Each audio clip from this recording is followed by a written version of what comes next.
Hello, everybody, and welcome to another episode of the Neuro-Inclusive Dog Pod, the podcast where we bridge the gap between neurodiversity and the dog world. So today's guest is a really interesting one, and I'm sure as listeners you're going to find it a really interesting topic because it's one that's not actually spoken about that much. But I'm going to let my guest introduce herself to you because she'll do a better job than me. So hello, Shelley, welcome to the podcast. Could you tell our listeners who you are and what you do, please?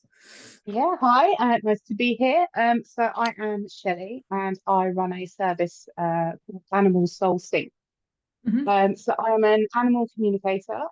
So I work intuitively, or some people would say I'm like the psychic. Mm-hmm. And I work with animals and I give them a voice and I share their stories. Um, so kind of how it works is I connect with the animal's energy, or I kind of think it's like their higher self or their soul. So it's not kind of them as a person, it's them up there. Right, yeah. That's what I kind of connect in with.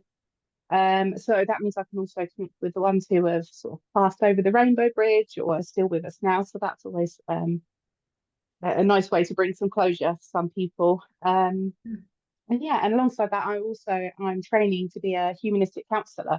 So I kind of bring my therapeutic skills into what I do, to be able to Yeah, offer kind of like a supportive environment for the owners as well as the animals. yeah. And yeah, I just put it all together, just come along and have a chat, really. We normally talk about some quite emotional or kind of behavioural issues. They normally are kind of why I get called in. Sometimes we're there just for fun and a laugh and to see Yeah. what you have to say. Um, yeah, that's it, really. Amazing, amazing, and it's good that a lot of the people I've spoken to on the podcast. It's surprising how many people have got backgrounds in like the human side of things. So my background before dogs was counselling and psychology, and I wanted to be a relationship counsellor, which is kind of funny because I kind of am now, but between people and their dogs. And I do think that human element of it comes in so much, doesn't it? When you're working, a lot of people like think, oh, dogs or animals or whatever. We're just thinking about the animals, but I think it is so connected to the human part of it. And a lot of what I do in agility is as much about the human. In fact, I would say more so about the human than it is about the dog itself, because along with all the human stuff that they've got going on, there's all of the, even like the mechanics and stuff like that of training a dog and that kind of stuff. But when it comes to the work that you do, how did you discover your ability to connect and communicate with animals in this way? Oh, so well. I think it started when I was a little kid. And I kind of, I was convinced I could talk to animals, but teachers were like, no, you just have an overactive imagination, Yeah. don't do that. Don't tell people you can do that, you're crazy. And when I was a kid, I didn't have my autism diagnosis either. So it was kind of, you tended to get bullied and feel a bit like an outsider anyway. So I'm Yeah. not going to run around and be like, I can talk to animals too. Yeah. So I kind of almost switched it off and was just like, no, no, you can't do that. Don't be silly. Yeah. Um, but all through my life, I've had, I think animals have always been my special interest without me kind of realizing. So Yeah. my ADHD brain has taken me on all sorts of careers. So I was a web designer, but I designed games about wildlife and environments. I was a wedding photographer, but I loved doing portraits. And then I was an artist and I kind of drew wildlife and pet portraits. So they've always kind of been in the background. Anyway, so jumping into my 30s, and a couple of my friends went along sort of as a joke to a psychic development group thing. And they Yeah. kind of dragged me along, and I was just like, whatever, because the only psychic I'd ever seen at that point gave me a really bad tarot reading, told me I was going to have twin boys, and Oh I wow. didn't have twin boys. So yeah, I was just a bit like really skeptical, like, all right, I'll go along just 'cause I was kind of being forced. Yeah. Literally that first session, we did a meditation, and it's like all these light bulbs just started clicking. Yeah. And that was about 4 years ago now. Yeah. So I started with the human stuff, like you said, with the counselling, Yeah. and kind of I could talk to people that have passed away, I could describe them, I could pick things up from objects like tarot, like the usual, what everyone could do. Had no idea that animal communication even existed at that point. It was just something I Yeah. was doing. And then one day I was watching my daughter and she was riding her lone horse. And I'd been there outside for years at that point, just watching her go round and round. So, and the horse was kind of walking funny, and I just thought, oh, pattern recognition. I'm really good at spotting these things. Like, just looks Yeah. a bit off. And I was watching. I thought I wouldn't say anything. Going round, and I was like, that really doesn't feel right. And then in my head, I heard a voice and I just heard, this hurts. So I kind of stood there and I was like, oh, what the hell Yeah. was that? Like, that's it. I'm like, midlife crisis is well underway, like, kept it quiet. Yeah. And then I started getting the stitch. And I was like, oh, this is really uncomfortable. And that voice in my head came up and said, stop ignoring me. I know you can hear me. This really hurts. I was like, Wow. okay, like freaking out a little bit. No idea what was happening. So I called my daughter over and I said, does she feel funny to you? Like, and she's Yeah. like, yeah, she just doesn't feel, she says she's not like in pulling or in pain, but she doesn't feel right. And I said, jump off, go get the yard manager because I'm not an expert or a Yeah. vet or a behaviourist or anything. So we'll get Yeah. someone to come and have a look. And the yard manager come over and she was looking her over, couldn't find anything. And in my head, I was just like, don't say anything, don't say anything. But my mouth, obviously, had other ideas and was like, this is going to sound nuts. But Yeah. where would a horse get a stitch? And she's like, oh, this area. And as soon as she touched the area, the horse like flinched. And I was Yeah. like, oh, okay. And then you know what's happened? She's like, no, no idea. And then in my head, I saw an image of the horse. And earlier that day, she got her foot stuck in some mud, yanked it because it was sort of winter, yanked it to pull it out. And as she's done it, the horse next to it has kind of freaked and has bashed her in the side where this pain was with her head. And I said, look, Yeah. I know this is going to sound nuts. I've just seen this in my head. And the yard manager went, no word of a lie. I literally watched that happen this afternoon. You weren't here. So how on earth could you have known that? I was like, Yeah. I know. Yeah. I don't know. And yeah, it just kind of developed from there. Then she got me talking to all her rescue horses. Most of them have had their history kind of sealed legally. And I could tell things that they've been through, sort of past memories. I picked up feelings. It was, yeah, Yeah. it just kind of snowballed from there. And obviously, people started talking, and then more yards invited me over, and then I had to go to see people's dogs and cats, and seen rats and sheep, all sorts at Amazing. this point. So yeah, it's been crazy. It was only after it started that I kind of realised this was a thing that people could do. Yeah. Um, and yeah, just I never really went on a class or anything like that. It was just Yeah. something that switched back on overnight, I guess. Yeah. Just naturally, Yeah. obviously that's what you was meant to do. So Well, yeah, that's what I'm thinking. And yeah, it's the only thing that I've kind of, I think for my ADHD slash autistic brain has really stuck because it yes. encompasses everything I need. And Yeah. yeah, it just works. And I suppose as well, like looking at that, for me, having both autism and ADHD, I think as well, a lot of the thing I struggle with is it's weird because some days I like the routine and structure, but some days I won't at all. And I Yeah, think that probably the similar with yours and similar with my jobs. No one like no 2 days are ever the same. You've always got something never. different to do. And I think although sometimes you've got the routine of this is what I do, this is, I'm going to go and do my job kind of thing. But you're like, no two things are ever the same. And even like doing it from an agility perspective, like every time you step on a start line with a dog, something different, there's something different there. And I suppose as Hmm. well, as neurodivergent people, we have this natural ability to look at the finer details and see things that other people don't see, don't they? So I think again it's very Yeah, similar in the case of like once you find that job that kind of ticks all of those boxes, if you know what I mean. It kind of like he's like, oh yeah, this is what I was meant to do. So when it comes yeah. to what the processes of how you connect with an animal, could you walk us through what that might look like for anybody that's listening that maybe is not familiar with this kind of work or have never even heard of it? Yeah, so this is where it sounds a little bit kind of woo-woo Yeah, and that's fine. crazy, but I'm so honest and upfront. This is what we do, this is how it Yeah, works. So I tend to do a lot of kind of cleansing. I've kind of noticed that I think the cleansing element is more a sensory seeking for me. So like right. right now I'm holding a crystal, I've had an incense burning for the smell, I've got the window Yeah, open for the breeze because I like, so I think a lot of my rituals are more sensory soothing. yeah, But that just gets me in that clear kind of mind space. So normally if I'm driving to a client, I kind of on the way up there, I'll kind of speak to my sort of spiritual team. I don't know if you know much about yeah, guides and things. yeah, Mine are all animals, I suppose.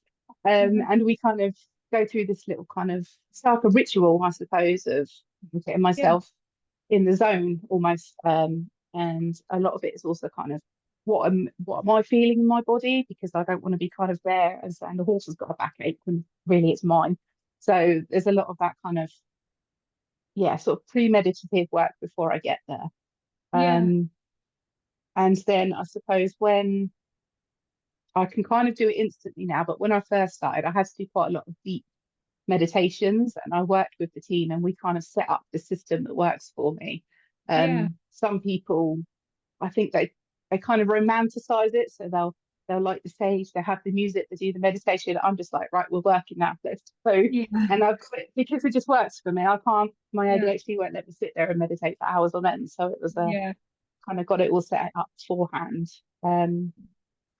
So yeah, I work mostly with visualizing. So when I kind of connect with the animal, whether it's a photo online or whether it's in person or over the phone, I just need to kind of see them. And then I imagine it's like a golden thread coming from my heart, so where your heart chakra is, and I offer it out to them, sort of the Yeah. space where their heart chakra is. Um, and they kind of have the choice. I always give them the choice if they've never not connected, but I don't Yeah. just kind of like, no, we are talking. It doesn't work Yeah. like that. Um, and yeah, it's about just having that open heart and being curious. Then I visualize it connecting, and then I just get this kind of like little pull and that kind of inner knowing, like, okay, we're kind of synced up now. Sometimes they'll say something straight away. Yeah. Normally it's I've been expecting you because owners Yeah. kind of warn them that I'm coming, which is always quite funny. Um, yeah, and then once I'm kind of hooked in, that's when owners will ask their questions. And we just kind of work together. It's kind of like a three-way conversation, Right. Yeah.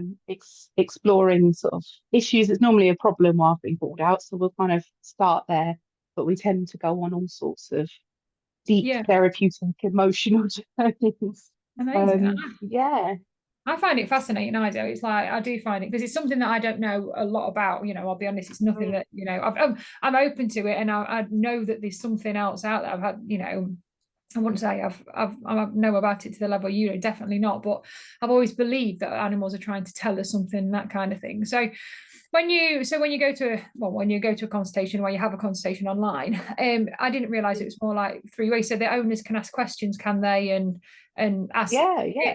Are they asking their pets the questions, or are they asking so they say, can you ask? Yeah. So the way it kind of works is I get things through my head.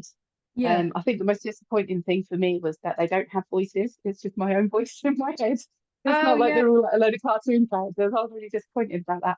But Yeah. so they can kind of talk through my head. But in the same way, they can understand your thoughts as their owner. So Right. we Yeah. kind of I ask the owners to speak the questions aloud for my benefit, but the animal can kind of we work three ways. So the owner will ask the question to the animal will tell me the answer, then I pass it on to the owner, Yeah. and we just have full on conversations. It's great. Some of the other Amazing. ways that they communicate is so I can hear things that they've heard. So if it's a dog, for example, that struggles being in the car, quite often they make me hear what it sounds like when they're in there, so I can hear Right. that really echoey, loud, rumbly noises, and then it's kind of my Yeah. job to describe that to the owners. I can I think the worst ones were smell and taste. So Yeah. sometimes they'll share that with me. I'm like, no, we're not going down that route. I think Yeah. one of the more useful ones is I can feel things that they feel in their body. So like the horse that I was talking about to start Yeah. with, Stitch, I can feel that as well. So we kind of can pinpoint pain areas. I can Yeah. sort of I'll know which sort of foot is hurting without even seeing the animal. I just see a photo. Yeah. Um, all sorts, and they're so smart that they can tell me kind of exactly what's going on. So there was an owner contacted me about her dog, who'd been having loads of issues, Hmm. and so I connected with him, and I was there's so much pain around my kidneys and pancreas and that kind of area. I was like, there's just something with this system, like something's going on. So they went to the vet, told the vet that they spoke to me, and the vet was like, oh my God, right, okay. Did the blood Yeah. test, and it turned out he had stage 1 kidney failure, but he Wow. was only 18 months old. So they weren't looking for that because he was so young. So Yeah. luckily we kind of picked him up. But he told me, he's like, this Yeah. is where they need to look. So obviously Yeah. being able to pass that on, then they could get the Yeah. right help through the vets and medication, and he's doing fine now. So it's Amazing. a it's an interesting system, definitely. But Yeah, definitely. Like I say, I find it fascinating. So what is the most common challenges that you come across? So when pet owners get in touch with you, what is the main things that they usually get in touch with you for? well, I'm normally last resort. Oh, which sounds awful. But it's kind of when they've kind of exercised vets and they pulled out the physios and the professionals, and they yeah, just don't know what the issue is. yeah, From my perspective, all, well, I'll do air quote, bad behaviour is just an unmet need. They're yeah, trying to communicate something. yeah, definitely. Um, and even animals that have come from sort of 5-star quality homes, that they all carry something. They've all had some experience that will have Yeah, had an impact on their personality, on their behaviour. It can cause triggers and trauma. So yeah, there's always something. A lot of it I tend to find just seems to be with how we as humans raise and breed and treat animals, and obviously the yeah, ways we take them away from parents and siblings earlier. yeah, Horses obviously get taken away very young from parents, so they carry a lot of trauma just from that sort of being taken away, and that can kind of fester. And so obviously when these emotional issues fester, they can kind of cause physical problems in the body. Same as humans, if we hold on to things, stress and cortisol can cause inflammation in the body. It's exactly the same for animals. So I yeah, kind of tend to get pulled in to help discover what the issue is and where it came from. And I think once you know why your animal's behaving in a certain way, that's when you can yeah, offer support. And when yeah, they feel supported and safe, that's when those behaviours can start to change, and you see the real impact of kind of yeah, holding space for them. And I kind yeah, of liken it to, I don't know if you've ever just had a chat with a stranger and you kind of sit down and you kind of like, rah, rah, rah, rah, rah, like, oh, this is happening yeah, in my life. And they just listen, they don't yeah, judge, they just kind of yeah, nod along. And then you walk by going, I feel so much lighter. I feel heard, like I feel seen and yes, validated. And that is yeah, what the process is that I offer. It's giving them your animals the chance to share their perspective. And yeah, all of my clients have been fantastic that they kind of listen, they take it on board. And then we kind of work up plan between the three of us of like, how can we support you? How can yeah, we move forward? And if it's sort of like a behavior that really can't continue, it's almost like a, we're going to do this, but you need to try and do your part to do this, and yeah, having that kind of level playing field rather yeah, than being controlling and kind of like your behavior isn't acceptable, you need to yeah, change. It doesn't work like that. It's about offering a support system, some scaffolding to help your yeah. animal kind of achieve their best. Yeah, and I think that's it, isn't it? I think as dog trainers, behaviorists, whatever dog professionals we are, we kind of look at body language, don't we? And we look at their behavior and Mhm. we look at what the human's doing and stuff. But we're only kind of doing guesswork in terms of, like you say, like someone like me. Although, you can look at the body language, you can look at everything. I can't, communicate with them in the way that you do. Or at least I don't know I can yet. It's always one of those kind of things. Everyone can do it, I'm sure. Yeah. um, but it's giving the animals that next level of communication, isn't it? It's like saying, well, because there's good dog trainers, bad dog trainers, like in any industry, isn't they? And if they're Absolutely. so Yeah. far off the mark and they're like, this is what's wrong with them and that's what's wrong with them, like, well, actually, no, it isn't. Do you know what I mean? So it's that kind of that giving them a voice, isn't it, to actually say, do you know what I mean? Just listen to me. Do you know what I mean? Yeah. It's Yeah. And sometimes it's just having that conversation that makes all the difference. I've literally been to one session with an animal and yeah, they kind of everything they needed to, and that behaviour stops sort of there and amazing. then because they Yeah. just had that chance to almost get it off their chest. And it's very therapeutic for them just as much as it is for the owners. Yeah, amazing. So I know when we had our pre-podcast chat before, we were you were telling me about the work you do, and you mentioned something called elemental healing. Could you go a little Mm. bit more into that and for our listeners and explain what that is and how that benefits the animals that you work with as well? Yeah, so this was something I kind of stumbled on. Again, I didn't really think I'd end up doing sort of healing. But the modality I kind of found, it's called Reiki Seiki. So I don't know if you've heard of Reiki. Hmm. That tends to be angelic, divine light, that kind of thing. Yeah. That never kind of fit with me. So Seiki is more elemental. It's earthy, it's kind of grounded, and it. Right. So where I was saying before, I kind of visualize the elements coming in to help and do the healing rather than just sort of angels and things that other modalities might use. Yeah. Um, so it's always kind of if the animal requests it, they kind of will know that I can do this because you have attunements to be able to practice. So they'll kind of know what what it is and how it works. I don't know how they know. They just do, and Yeah. they just kind of ask for it. And then it's kind of just I use a pendulum. So I don't know if you've seen it's like a Oh yeah. crystal on the end of a string. that Yeah. kind of tells me which of their chakras are blocked, and we kind of just go along. And then I'll visualize, let's say, for example, the root chakra is blocked. In my head, I might see like it's like a dried up desert, and the floor's all cracked, and the kind of trees Mhm. aren't looking healthy. So I'll bring in the element of water to kind of help kind of clear it away, but bring back life. So Yeah. it's a very, for me, because I'm a very visual person, it works Mhm. really well. And I think because they're animals and we are nature and they are nature, bringing in Yeah. that elemental feeling, it just works really, really well. And again, it can give instant results. Mhm. Literally a week ago, I got called out to a horse yard. This horse had been rejected from the herd, even though he'd been with them for 9 months. Did a little bit of the Reiki, kind of figured out what was going on. Literally that evening, he was accepted back in, no problems. So Amazing. it's very powerful. Um, Yeah. and I just think because they are animals in a physical 3D body, that elemental healing just has that a little bit extra.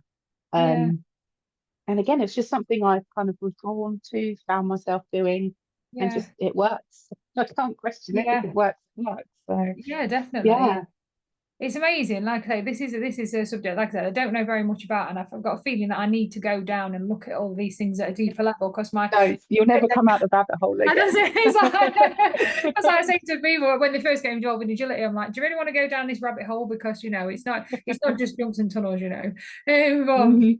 Bringing it kind of like linking it to agility. I always say that the dogs will like mirror what we do and what we're feeling and that kind of thing. And I think when people think about agility, they think about it's just the dog doing the equipment and stuff. And like a lot of what I do, from my counselling kind of background, I'm like, no, we need to look at your stuff that's going on. And like I say, 9 times out of 10, it is something that the human is doing. Like the most common one I find is dogs that they'll get onto a start line and they won't move off the start line, or they'll have a really slow start or something like this. And it tends to be because either they're feeling a little bit, I don't know, underconfident or a little bit nervous or whatever it might be, or it can be because the humans just put that much pressure on. I need you to win this, you know what I mean, or the handler is anxious themselves, or there's something that's going on, and the animal's just like, oh my god, I can't cope with all of this kind of energy. Is the only way I can explain it.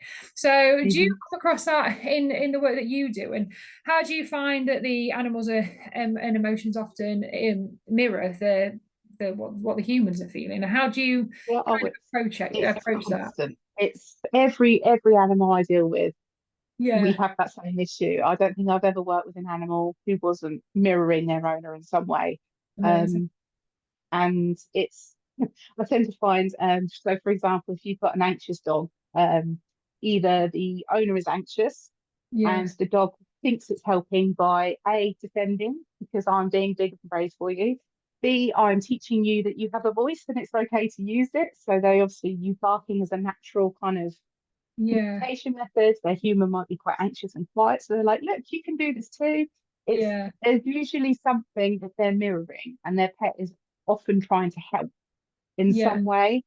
Um, and from what I've kind of learned over the years of doing this, so it, again, this sounds really woo-woo, and it depends how much of this you believe. So take what you need to, leave what Yeah. doesn't, sort of thing. But there's a whole thing that our pets choose us before we kind of come here, and we have these contracts with them, and they're here to teach us things and Yeah. to learn with us, but also kind of give us lessons.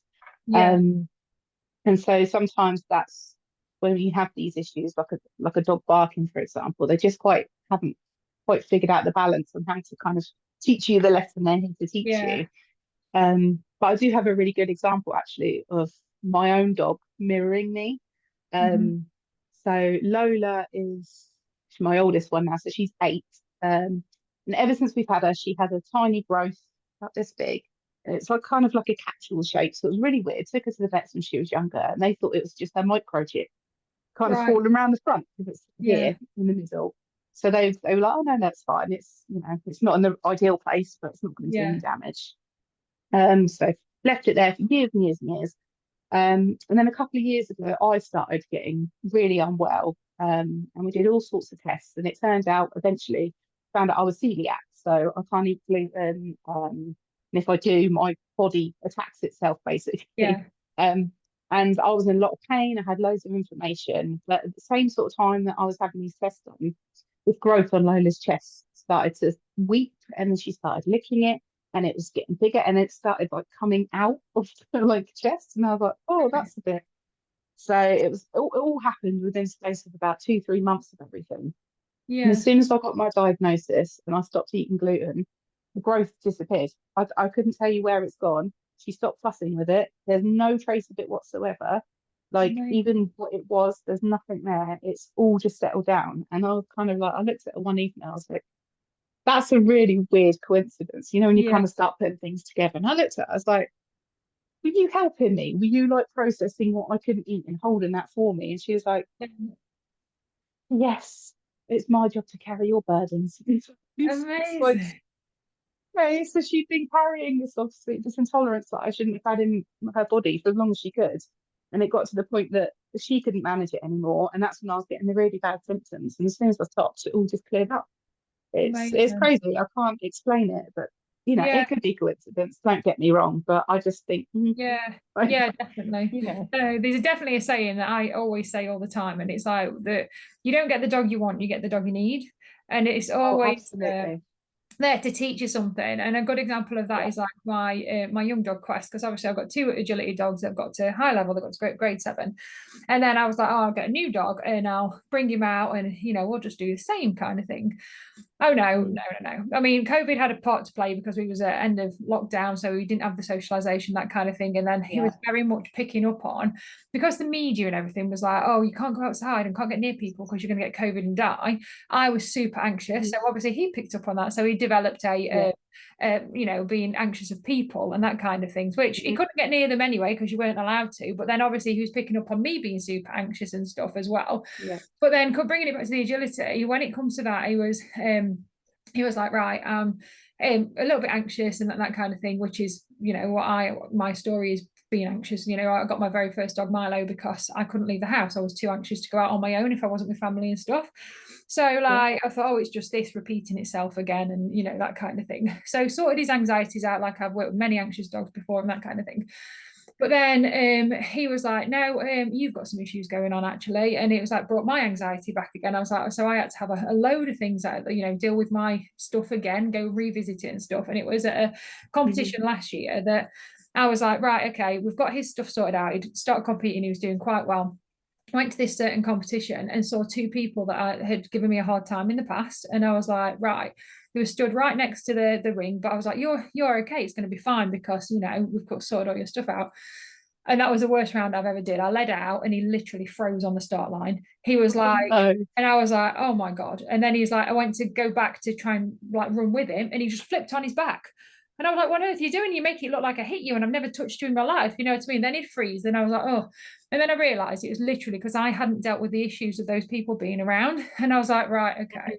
And it's like, and it since then, so that's kind of one side of it. But then the other side is I was teaching kind of the wrong. I basically used to focus a lot on beginner handlers, which is nothing wrong with beginner handlers, but because of my ADHD and all that kind of stuff, I'm really into agility behaviour. But I hadn't been Mhm. confident enough to go and say, right, I'm doing agility behaviour, that's all I'm doing, kind of thing.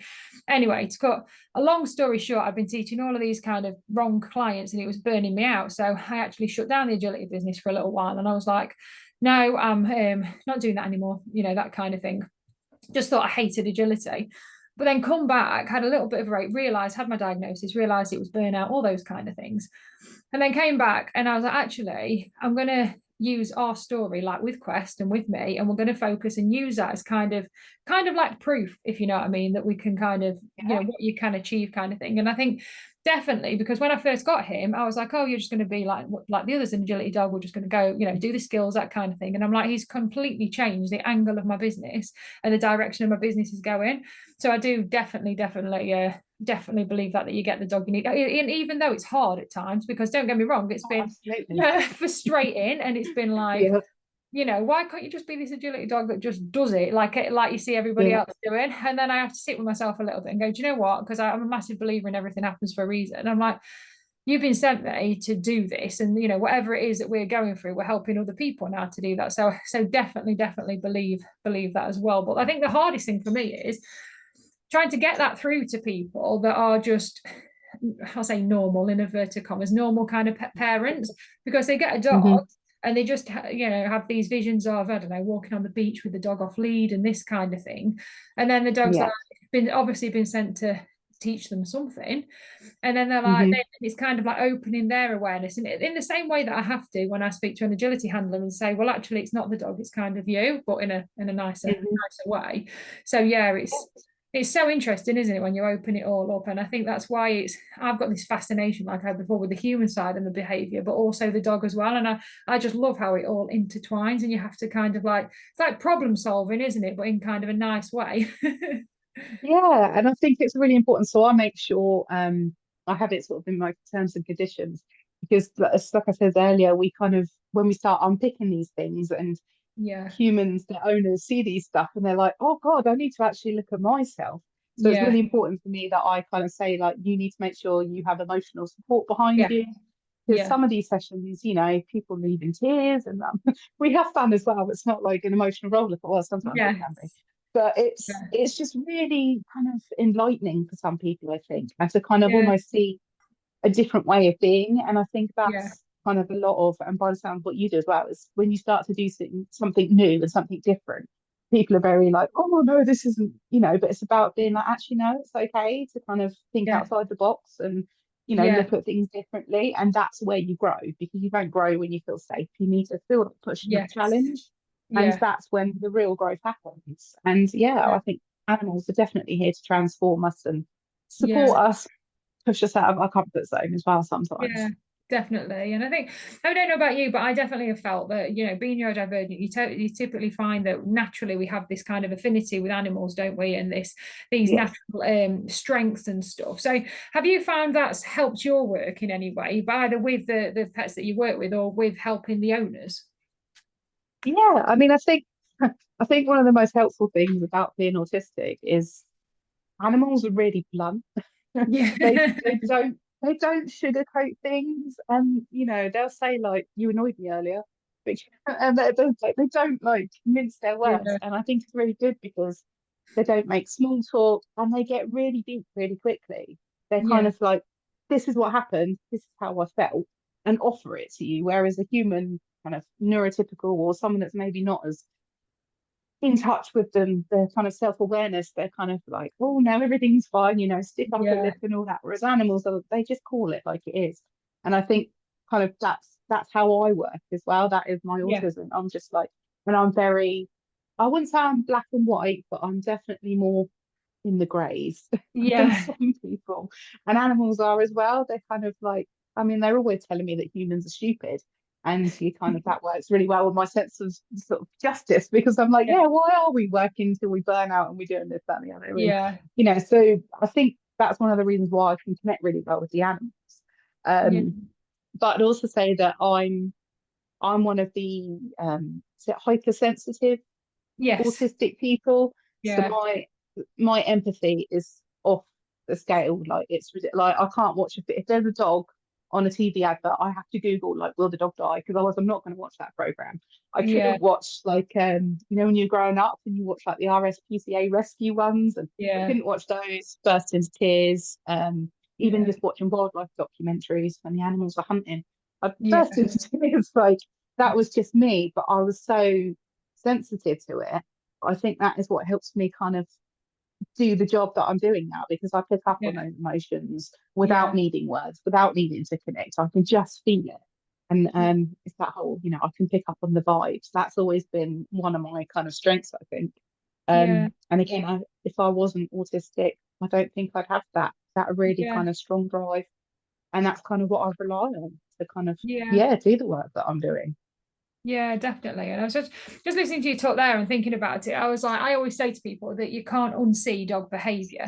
But I'm like wondering Mm. now, thinking, because like when I look at a dog, and then especially if in an agility competition, and you can just like say it's more than just is for me, it's more than just like seeing the behavior. It's like feeling how they feel. And I watch them and I'll be Hmm. like, oh my God, I feel so sorry for that dog because it's feeling this and it's feeling that. And for me, I can't. One of the problems I have, I suppose, with how my brain is I really struggle that other people don't see things the way I see them. And I'm like, I'm like, why can't that owner just see that? Because I'm feeling this and I'm seeing this. And it kind of like is a little bit frustrating. Do you get that?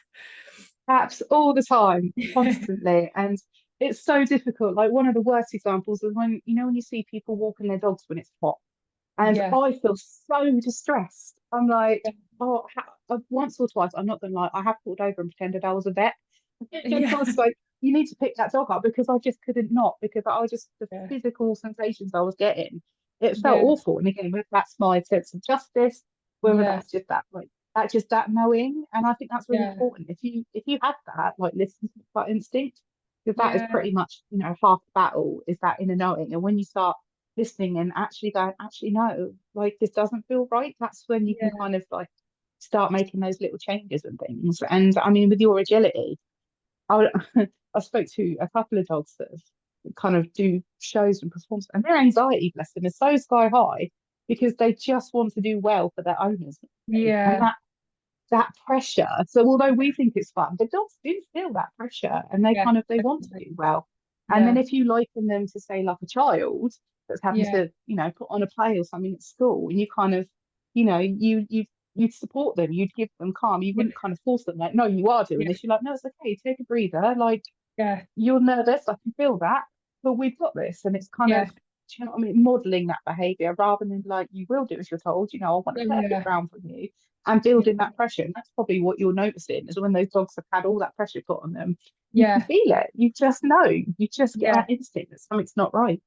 Yeah, definitely. Definitely. I Mm. can think of a case that a lady I've been speaking to recently who's like with the start line things, and it's like without even seeing videos and stuff, just by what she was telling me and the things that she was describing, it was weird because I was like, I just thought to myself, I can't explain what it was. It was just like a feeling. I'm like that dog is just feeling intense pressure. So I did a little bit of digging, and I was like, okay, so completely no judgment whatsoever.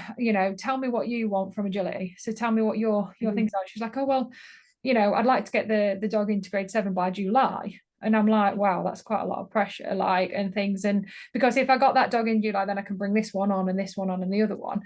And I'm like, Mm. I can just see. And it's hard to, I think it's when you kind of got these feelings and you kind of trying to relay that to people that may not understand because they just say, well, I just want to do Julie, I just want to do well. And, I do a lot Yeah. about, I always say, the dog will pick up on a pressure. They might want a little bit of confidence, but how I kind of get this kind of, I wouldn't say as strong as conflict, but questioning, I would call it, is because people will say, Mm. well, it's in out of the 4 rounds in the day, in 2 of the rounds it was fine, so it kind of can't be that. And I'm like, well, it's got a different setup, it's a different variable. Maybe the dog, so for one of the examples, if it was jump seesaw, the dog completely like shut down, didn't like it. It was, oh, well, that's the pressure of that certain piece of equipment and things. And I think Mm. it's the thing that I find kind of hard to get across to handlers when it comes to agility is the fact that things can change in that moment. Just because the dog finds one agility round easy, there is so many variables, so many emotions, your own energy, what you're feeling, but all of them things from the dog as well. When you sit them on that start line, just because it was right, half an hour ago, doesn't mean it's feeling the same way now. And I think it's quite hard Yeah. when you're in a competitive sport and when people are like, well, they've done it before, so they can do it again. I spend my Yeah. whole life going, it's not as simple as that. Do you know what I mean? There's so much that No. you're feeling, so much the dog is feeling. And have you faced Yeah. that in the work that you do? So have you ever come across any kind of criticisms or having to kind of over explain yourself, for want of a better way of explaining it? Yes and no. I mean, the clients that book me tend to be quite open-minded and Yeah. they are looking for a different way of doing things. Yeah. So we kind of are on that same wavelength to kind of Yeah. begin.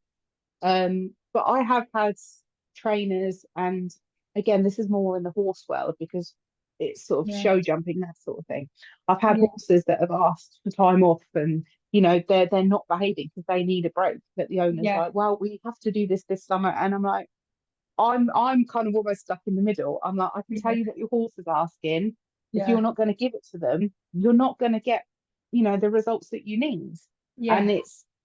it is sometimes really awkward. And again, I think it's just because And again, it's lack of knowledge, isn't it? People just are still in that old school Yeah, mindset. They're still using kind of the training which they're still using kind of choke collars, and yeah, there's still that mentality that these animals should behave because we force them to, because they should yeah, do as they're told, sort of thing. And I think until more people kind of shift that mindset, I mean, there's even a law, was it 2004, called the Animal Sentience Law. So, yeah, which says that animals have thoughts and feelings and emotions. And this is yeah, 2004. And this is yeah, still not common public knowledge. Like, yeah, people still expect these animals to perform, because that yeah, is the culture we kind of brought them up in. yeah, So until I think more of that perspective shifts, and it is slowly shifting, there is yeah, definitely kind of more people out there that are open to trying to do it in different ways. yeah, Um, but we just need to have louder voices, I think, and just keep doing what we're doing and make a difference where we can. I think yeah, that's the main thing. And yeah, I think it's going back to your question about like criticisms and that. That's what makes it difficult, especially being neurodivergent. yeah, I've always had really bad sort of rejection sensitive dysphoria, and yeah, that was one of the things that kind of put me off telling people like what I could do. And even now, I still don't yeah, really advertise. I might yeah, kind of just pop like, oh, I can help on a little comment, and that's it, and just leave it there. I don't push it, because I get sort of comments from people saying, oh, you talk to the meat at the butchers. And I'm like, well, to be fair, I probably could, but yeah, like, I'm just not going to entertain that. I just don't need to take on other yeah, people's kind of negative criticisms. And I yeah, just have full faith that the people that need me and what I can do will find me, yeah, and that is kind of what tends to happen. And yeah, I just have that faith that kind of, yeah, people will come what and yeah, get what they need from me, and the animals will get what they need, and they kind of just go back, and then people recommend it. So most of mine is word of mouth these days, which I'm so yeah, grateful for, yeah, because people kind of know what to expect with me, yeah, um, and that helps that rejection kind of settle down a yeah, little bit. But I think also helping with that has just it's been about getting to know myself. yeah, Um, I'm being comfortable and confident to say like, yeah, like this is what it is. I can evidence yeah, it. I can give you all my client yeah, testimonials. It's kind of getting a text message from a client the next day, like, oh my God, this has happened, or a couple of yeah, weeks later, like, oh, I can't thank you enough, like the improvements we've seen. yeah, And it's like, yeah, that's all I need to kind of just yeah, keep going and kind of keep that rejection sort of voice, I suppose, at bay. yeah, Just be like, no, look, it's okay. Like, we're yeah, helping, and I think that's a big thing for me. It's just knowing that I'm helping and yeah. making a difference. Yeah, it's so interesting. Like I could have almost like said exactly the same as what you said there myself, because it's like I think it is that especially doing agility how I do it, because a lot of people are skills based, this based, the other, and I'm like, even though I've got like loads of rosettes behind me, I always say the results are just a byproduct of that relationship you create together. Like when I first Yeah. started winning with Milo, I didn't even know what the grades were. I was like, we we're going to competition, we were having fun, I was listening. He was a dog when I first started taking him to competition, and he'd do 2 jumps and bugger off because he was feeling these emotions. So I took him out of competition for 8 months, and we worked on me, we worked on him, and we brought him back and went up quite quickly. But it's because I listened to him and I listened to me, and we were just having fun. And I think it's getting that, because the thing, one of my bugbears is, and you probably, I don't know much about the horse world, but you probably see this, but you can get results out of an animal by being aversive. And in agility, it's not Oh so yeah. much aversive in terms of, choke chains or anything like that, but it can just be change of tone. It could be body pressure. It Hmm. could be all manner of different things. And I'm like, withholding rewards and stuff. And I'm like, do you not actually realize that you're, making knackering up, basically, for wanting a better word, your relationship with your dog, because you're doing, because they'd be like, if you said to them you're being aversive, they'd be like, oh no, I'm not, don't be silly. I'm like, well, Yeah. why do you think your dog wasn't listening to you? And then you've changed your tone, or you've stood over them a bit like this, or you've, done something that's made them feel. Yeah. And it's like, and I think that one of the things that I really struggled with, and I think that's always why I took a break as well, is with this rejection sensitive thing, because I'm doing things differently, and everywhere and Mm. all the world is doing it this other way. And you can, like say, get results to a certain degree by doing things the other way. But for me, it's like having that voice of being, opening up and going, actually, this is how we do things. We can be more compassionate. We can be more, open to what they're feeling, what we're doing, those kind of things. But it is that kind of rejection sensitivity that goes, I don't put myself out there. I'm not going to put myself out there. And it wasn't until, so for me, when I faced the burnout with the teaching just beginners and stuff, and then I got my diagnosis, and I was like, oh, it started to kind of slip into place. I'm like, oh, I'm not weird and normal, because I've always felt like I'm the odd one out. Even when I was learning Milo agility over like about 11 years ago, I was like, this isn't sitting well with me. I need to go and learn it for myself so I can do it in a way that suits me. And I've always kind of been the one that's kind of not done things or not felt like all the other people, if you know what I mean. So I'm like, oh, this is just weird. Then I got my diagnosis. I was like, yep, that's why. But then you kind of, it opens up this world of acceptance, and you're like, oh, it is okay, because there is other people like me. It isn't just me. And then I think you can find this way, another reason why I open the Facebook group, because it's like just having that community of people who just get it, who have probably felt on their own and isolated and felt underconfident and things. It's like there is a little community of people here, and that community is there as much for me as it is for everybody else, because it's horrible when you're in the world and you're like, actually, I'm doing things a bit differently, and normally I've been made, unless I put this mask on and behave like everybody else, I've been, made to feel like the weird one, or you know what I mean. And I think when you start to step outside of your comfort zone, and start to say to the world, this is what I do, and I can back it up, because the results are there for everybody to see, not just for my dogs but for my clients as well, when people are open to it. And I think it is that kind of, first of all, accepting ourselves, and then having the confidence, which is hard to do, to put ourselves out there. And I always speak to when I'm doing my business coaching, I always say to my clients, it's like a magnet. You're going to attract the ones that are meant for you, but you are going to repel other people. And it is okay to repel other people, because we've been taught, haven't we, that we act a certain way and we're never nasty to anybody, or never negative and that kind of thing. So it is super interesting. And like I always speak about everything being like a jigsaw, whether it's agility, whether it's business coaching, whether it's just neurodivergence in general, which is weird actually, because my agility logo that you can see behind me, wherever it is, it's always made up of little jigsaw pieces. And that was a logo I made up probably about 10 years ago. I didn't even realize what neurodivergent was back then, and I'm like, oh, how bizarre. And it is kind of, I always believe that you're on this certain path, aren't you, just like our dogs are sent to us. I think there's things that you're meant to do in life, and I think it's just being open to being different. And being different has always been like, oh, you're different, it's a negative thing, but I don't actually think it is. I think it actually, we need more people that are different in the world, because they're the people that are going to make the change, aren't they? They're the people that are going to make the differences. So when it comes to your work and being neurodivergent, do you find that it's helped or hindered your work, or a bit of both? For me, it's probably a bit of both. Yeah, I think if we're being honest, it's always going to be both, isn't it? Yeah. Again, whether it's just that grass is greener, but it just feels like sometimes neurotypical people just have it so much easier, and we've kind of had to do extra legwork just to kind of function. Yeah. And I've never been great at being employed.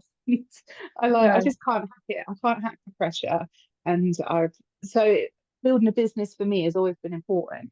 I think it's having that self-awareness, which again, I didn't get my autism diagnosis till last year. I've had an inkling for a couple of years, the kids got diagnosed first, and you're like, Yeah. so it was kind of, when I got that, I kind of made this choice, like, right, I'm not going to do what makes me uncomfortable anymore. I'm not going to fit in, because I don't fit in anyway. I'm exhausting myself trying. Like, I just have never fit in. So sod it. Like, I'm going to be me. So I'm very upfront about being autistic, and I put it all through my website. So I have things in place, like I'll say to people, please don't ring, WhatsApp me, because phone calls give me anxiety, because I don't know what we're going to talk about. I don't know what to say. I don't know if I'm going to agree to something. I'm going to forget what dates and stuff we said. Like, phone calls are just not, they don't work for me. So that's on my website. Like, please WhatsApp me. And if someone is going to insist on phone calling me, they're probably not going to be the client for me. We're just, we're not going to be able to work together.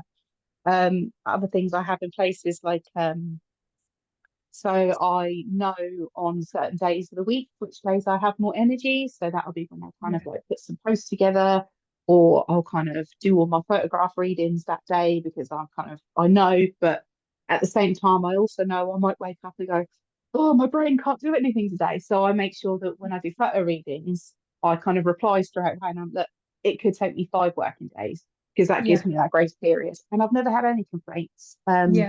People have been really happy. And another one that I do, I'm really, I don't know if this is just my autism thing, but I'm so bad at like directions. And Yeah. like even following a sat nav, I'm just a disaster. So my clients, bless them, they're so lovely because so if it's a horse yard, some of them are out in the middle of nowhere. Yeah. And some clients, they send me photos of like landmarks to spot. They'll send me like what 3 words, they'll give me their number. They're like, look, if you get stuck, just ring me, I'll meet you and all that. Yeah. And it's because I'm really open and I'm like, look, Yeah. I struggle with this, that then they can accommodate me. And in return, they get the best service from me because I'm not dysregulated when I turn up. I Yeah. genuinely do care. I am there to help. I'll check in afterwards. I'll go above and beyond. And Yeah. it's just because I'm open and because I've done the work to know what I need. And Yeah. that is kind of the only reason that I think I'm succeeding Yeah. in this business because I've made it work for my brain instead of Yeah. fighting it, which is what I was my default for most of my life. It was Yeah. fight it, you will fit in. Everyone else can do this. Why can't you do it? You just suck, get Yeah. on with it. And then, Yeah. just fill yourself full of antidepressants and Yeah. pretend everything was okay when it wasn't. And it just didn't Yeah. work anymore. Yeah, definitely. And I think it is so important, isn't it? Because as well, from a business perspective, it's having those boundaries, but also knowing, for Hmm. me, the big things are like knowing your values and having a business that aligns with you, and just that's that kind of that level of acceptance, isn't it? And having those boundaries that allow you to have, I always speak about it like with a battery, we've got activities and people that like will charge us up and ones that will drain us. So if we're going to be Yeah. like really drained, then actually just tweaking our diary a little bit to actually put in some of those charging activities, whatever they might be Hmm. for the individual, and learning that it's okay to say no to certain things, certain clients, and that we don't have to do business in the traditional way. And that's one of the things that No. I really massively agree, because I did all that's another reason why I went down the business coaching route, because I had my dog business and I was like, oh, let's just scale it a little bit. I'm not really sure how. And then I had several different business coaches that were neurotypical that just suggested things that made me run a mile. I was like, oh God, no, I'm not doing that. Wasted thousands of Yeah. pounds. So I did typically what Katrina does and goes, right, well, if I don't know, I'm going to go and learn it all myself. So then I Yeah. learned different ways for earning more money. So you spend the money twice, don't you? Spend the money on the coaches that don't work, then you spend the money doing the courses yourself. So then I'm Yeah. like, so I was like, right, I'm going to pick little bits out. And it's very much what I do with agility training, business coaching, not anything really. You have to pick the bits that work for you, especially if you're neurodivergent. And it is like learning that it's okay to not fit in that box and just build that jigsaw that's right for you. And that's perfectly fine to do. And it can work. There isn't that one size fits all, is it? I think there's so much pressure to, oh, you need to be doing this. And one of the things that I'm not massively money motivated. So all these coaches that go, oh, hit your 5K, your 10K months, this, that, and the other. But to do that, you probably, when I had the business coach before, you'd be doing things that didn't align with my values and my ethics. And I'm like, no, Yeah. I'd rather be skinned. Do you know what I mean? I'd rather just be Exactly. It is, it's that sense of yeah, justice, isn't it? Like I'm yeah, exactly the same. I'd rather have no money but have like do things with integrity. yeah, Like, yeah, I get it. I get it. yeah, And it's so difficult because you're right. Wherever you look, they're like, do this, buy more, sell more, always add sales to your pitch. And I'm like, ew, I can't. It just doesn't feel right. And yeah, that's just not, I'm like, yeah, that's just not how I work, yeah, not how you know, this for me, I think it when you what you do doesn't feel like working, that's when you know you've got the right balance. And yeah, don't get me wrong, I could scale up my business, but I'm quite happy because yeah, I still get anxiety sort of yeah, before I go to a client and I'll have it all yeah, week and I'm like, oh God, like could you imagine if I had yeah, like one every single day? I'd be a wreck. So the yeah, balance finds itself. And I yeah, just think if it's working for you, just go with that. yeah, yeah, definitely. And I think, like I say, it's finding that balance to find the clients that are right for you, but also knowing it's okay to do things differently. And I think that's one of the things. And also, I think from I'd like to call it a more spiritual way, but I feel like I'm not the right person to use that word. But maybe it'll make sense with what I say in a minute. But kind of like using agility as an example, one of the things that really like peeves me off is like, because there's a lot of top trainers out there that do really good things, and they're doing workshops after workshops after workshops, and they make a lot of money.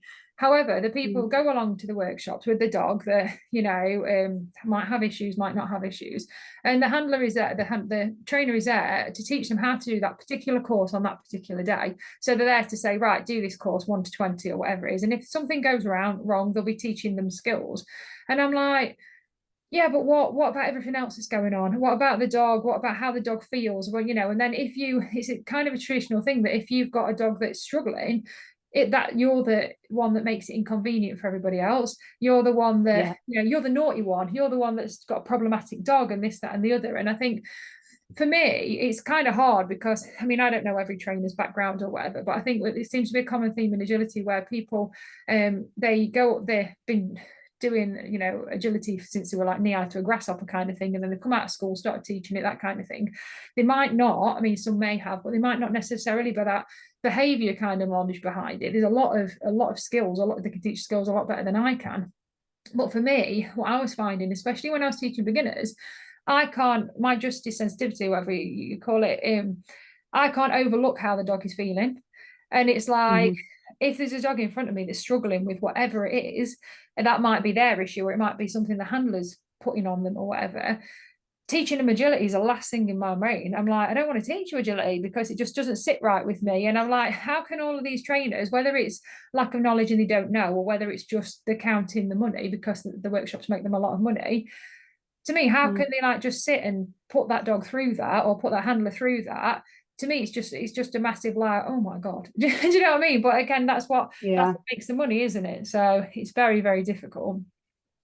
Yeah, absolutely. And it is one of those that I think some people have to make the choice that Yeah. it's, Yeah. you have to earn money, unfortunately, Yeah. to survive. And I mean, I think for me, I'm very lucky that I've got a supportive husband that kind Yeah. of, takes care of me. And I can do this sort of as I need to. So I'm Yeah. very lucky in it, but not everyone has that choice. And I think that's when people struggle. And I think that's why people kind of burn out so quickly as well. It's because, Yes. maybe it doesn't feel right, but they have to have the money coming in. And Yeah. like, I don't know how I would feel in that situation because, I need to offer this because I have bills to pay and kind of kids to Yeah. feed. But at the same time, it's making my tummy feel funny. And, Yeah. is it sustainable? Who knows? Yeah. Some people maybe just don't see that side of it. It's, Yeah. yeah. And it may be like I say, with me being neurodivergent, possibly yourself as well feels the Mm. same. It might be that they're just not seeing things on the level that we are. Yeah, So it could be just possibly. it could be that. And because like I say, I have a massive thing where like, well, if I'm seeing this, and for ages I was like, I just thought everybody saw the world like I saw the world. And I was like, when I Yeah. found I was neurodivergent, I was like, oh, not everybody's like this. And I used to get quite No. frustrated, I think. And I'd be like, kind of like, what is wrong? Like not out loud, but internally, like, what is wrong with you? Do you know what I mean? Like, why Yeah. can't you see what's right in front of your face? Do you know what I mean? Yeah, Kind of, yeah, and I think where I'm doing my counselling course, I had quite a few of these like epiphanies, like yeah, during like the training and the development, and we just bring different experiences. We just come from different backgrounds. I mean, yeah, I like things quiet, but someone may have never ever had quiet in their life growing up. So it's actually quite scary because it's like, what's going to happen next? And it's yeah, just about having that knowledge that people have those different perspectives. And I yeah, think it's when you kind of have that in the back of your mind, like, maybe they don't see what I'm doing. Maybe they've yeah, never had to be hypervigilant. Maybe they've never kind of like, for me, it would be being bullied. So I kind of like yeah, kept an eye on people. So I notice patterns of behavior and body language. yeah, Maybe they haven't been in that experience. So yeah, yeah, I think for me, I deal with that by just going, it's okay. That's their path they're on. yeah, Like yeah, I can give them the tools and the knowledge that I can share. What they do with it afterwards is up to them, and just kind of yeah, hope in the back of my brain I've got yeah, through. At the same time, just going, it's okay. Like, I'm just going to keep yeah, doing what I do and yeah. plow ahead and hope for the best. Yeah, that's it. It is having that level of acceptance, isn't it, of awareness, not just of Mm. us, but of other people as well. And someone said to me Yeah. when I first got my diagnosis, because I was like, oh yeah, that's the end. I've got my answer now. They were like, just give it a little time. It'll be a journey and a process. And I'm like, I don't understand why. But then a year on now, I'm like, oh, I get it now. I get it now. And I Mhm. think because it is like Yeah. you don't realize how much you've like been masking and how much or like how much is hidden really. And it's only time. Who are you? Like, Yeah, you've never known. Like, who yeah, the hell am I? Like, yeah. That's that's it. And I'm it's still figuring that out now because you've never been this person that knows that you're autistic. And yeah, then you kind of, I'm sure you did the same. You deep dive, like, oh, what does it mean to be autistic? yeah, And then you're like, you're doing things. You're like, I know why I'm doing that. I know why I'm doing it. So you become your yeah, own science experiment. And then you're like, is this the real me or is this another mask? Is yeah. this just my autistic mask now? Like, It's Yeah, it crazy. is. And I think that's one of the advantages of running our own businesses, isn't it? That we can actually be in a position to tweak things. Whereas if we was in employment, we might necessarily not have the ability to do that, or, won't be allowed to. So it's Yeah. really, really interesting. But when it comes to anybody that's listening who is neurodivergent, who may want to get into this line of work, who may be listening thinking, actually, this is like light bulbs are going off and I've got a little bit of a feeling this is where I want to go to. Where would you suggest they start, or what kind of advice would you give them? Well, okay. So I think the main thing I always ask myself is, does this make me happy? And Mm-hmm. really listening to what my body's telling me. So, I mean, it's okay to have a little bit of anxiety because I feel like that means you care that you're doing a good Yeah. job. But if I'm waking up every morning dreading like what I have to do today, like that's not Yeah. okay. And eventually my body will just collapse on me and I'll go into burnout and I'll be signed off sick for weeks. So I've really learned to kind of listen and ask myself, does this make me happy? And see how that fits sort of in my body. That's been Yeah. quite it's a learning curve because I've very much lived in my head all my life, but not my Yeah. body. So that's something I've had to learn. Trust your own way of doing things. So Mhm. just because it doesn't look like everyone else's, that's okay. And remember Yeah. that social media is just fake. Everything you see is not Yeah. real. People do not Yeah. wake up and drink their matcha tea and kind of do their meditation in it. Like that doesn't happen. You get up, you scream at the kids a little bit, kind of chuck the dishwasher on, then you go to work. Like that's real life. Yeah. So kind of don't buy into that kind of Yeah. comparing yourself to social media because your rejection sensitive dysphoria will just kind of thrive in that Yeah. environment. Um, and yeah, I think if you've got a brain like mine, doing something that is different and alternative, I really enjoy going down rabbit holes and trying to find the science to pick things up. So a lot Yeah. of what I kind of do can actually be explained with like quantum science and like energy. And so like when people say, how do you talk to ones that passed away? It's just because the energy in the body is just taking a different form. Energy doesn't disappear. And that's the basic science concept. So I love sort of deep diving, and then people can kind of challenge me and I'll be like, well, actually, here is some scientific evidence. And that kind of, Yeah. I don't know, it makes me feel better that I'm not crazy. Yeah. And so I just think it's like, yeah, Yeah. just and again, that's just my logical brain. I just like being able to prove things and evidence things. So if your Yeah. brain works like that, do the deep dives and kind of Yeah. have your stuff to back up what you're saying, because then Yeah. you'll feel more empowered to be like, no, like what I'm saying is correct. Like here's Yeah. some research, go and look into it yourself. Um, yeah, I think it's just embrace the crazy, embrace who Yeah. you are. Like at uni now, I'm the autistic girl that talks to animals. Like I've been called much worse. Like, and I'm Yeah. happy to kind of, I'm quite proud to be that now. Yeah. Because I've just embraced who I am. I love animals. Yes, I'm autistic. I'm happy to talk to anyone about it. Um, Yeah. yeah, it's just I'm Yeah. me. You get what you're given. So, and I think Yeah. more people can kind of have that same mindset, be authentic, be genuine. I Yeah. do genuinely think the world would be a much nicer place, but you'll also feel more comfortable and more confident with who you are. And that's when Yeah. I think the magic starts to happen. Yeah, definitely. You can definitely give a better service as well, because I've definitely found that by just being open. Not that I wasn't open and honest Mm. before, but by actually allowing before from a business perspective, I was open and honest about, it was more about the dogs, more about that kind of behavior kind of things.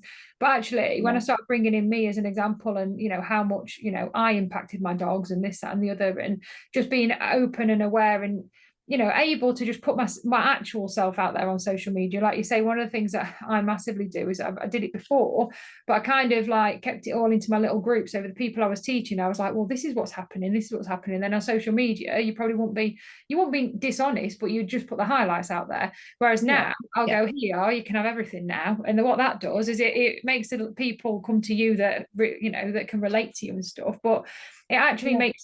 makes you happier because you're just being yourself, and it makes your job easier because you're like, well, this is just who I am, and like Nothing to hide, do you? yeah, Yeah. that's it. So to finish off with, what we're going to do is going to do a quick fire round of 5 questions I'm going to ask you so people can get to know you a little bit better. They're really difficult. Are you ready? Go for it. I'm on the edge of my seat. Right. Number one, tea or coffee? Oh, tea, but I don't really drink either. All right. What was your drink of I'm a, choice? I'm a, I literally just drink water. That's all I Yeah. drink. I'm so boring. Oh, So that's okay. boring. That's okay. It's good for you. If you had to choose, what's your favourite dog breed? Oh, German Shepherd. Yeah. Yeah. I used to have a big, beautiful black fluffy one. Oh, it was beautiful. But yeah, German Oh, Shepherd. amazing. So, what's your go-to dog product you use or recommend all the time? Oh, rabbit ears. My Oh, dogs absolutely love them, and they're really, really good for their teeth. yeah, Um, yeah, so natural, and yeah, you can buy them in big bulk packs, and yeah, yeah, because they bug me in the morning for a morning treat, and they don't smell too bad either. So if you yeah. put sensory in, they're not too bad to touch. So yeah, rabbit ears are my go-to product. Amazing. That's quite funny. We have a cupboard in the kitchen where I keep the natural chews and things. And one of Quest's things is he quickly learnt where they were. So now if I'm sitting in the kitchen just having a cup of tea or whatever, he'll go and sit by the chew tree like drawer, Hmm. cupboard, whatever it was. And I was like, that's quite cute. But then he started like jumping up like a madman. But then if that didn't work, he literally like scratches the door as if to say, I know they're in here. Can I have one, please? And it's like, oh, that's just too cute. And then obviously what you do as a really bad dog trainer is you go, oh yeah, you can have one. So that behaviours work. So we get Yeah, more and more of it. So even as absolutely. dog trainer, we don't always, we give away, we always say, oh, if you reward it, they're going to do it again. And I'm like, yeah, well, even as a dog trainer, I do those things, and we're only human. Absolutely. Absolutely. I mean, I have three dogs and I can tell them things, but they still misbehave all the time. Yeah, Like, they've yeah, got free will at the end of the day. that's They're going to it. do what they're going to want to do. They're no different than my kids that don't listen to me either. That's it. That's it. So, number 4, lead walk or off lead adventure. Off-lead adventure, without a doubt. Yeah, definitely. And then the last one, what is your favorite way to recharge after a busy day? Oh, probably reading at the moment. But again, I go through focus stages. So one day it might be doing some art, then I'll read like 20 books in a month. Yeah, So right now it's reading about fairy smut, yeah. which I'm sure if you know what books I'm talking about. But yeah, that sort of category at the moment. Losing myself Amazing. in some fantasy. Amazing. And the most important question, if people are listening and want to work with you and want to know a little bit more about what you do, where can they find you? So I'm on all social media under Animal Soul Sync, and you can go to my website, which is www.animalsoulsync.com. You can email me or WhatsApp, please. Please don't ring. Yeah. As much that I'd love to talk to you, but I just won't answer the phone. Yep. You can find me. Amazing. And what we'll do is we'll pop the links under the podcast so anybody listening can get in touch with you as well. So it's been absolutely fantastic talking to you. I could listen to what you're telling me all day because I'm super fascinated about it. But thank you very much for coming on the podcast. And if you are listening, make sure that you check out Shelley's links below. And if you're listening for the first time, make sure you hit subscribe or follow so you don't miss a future episode. So thank you very much for joining us. Thank you. Goodbye, even from me, and goodbye from Shelley. See you later.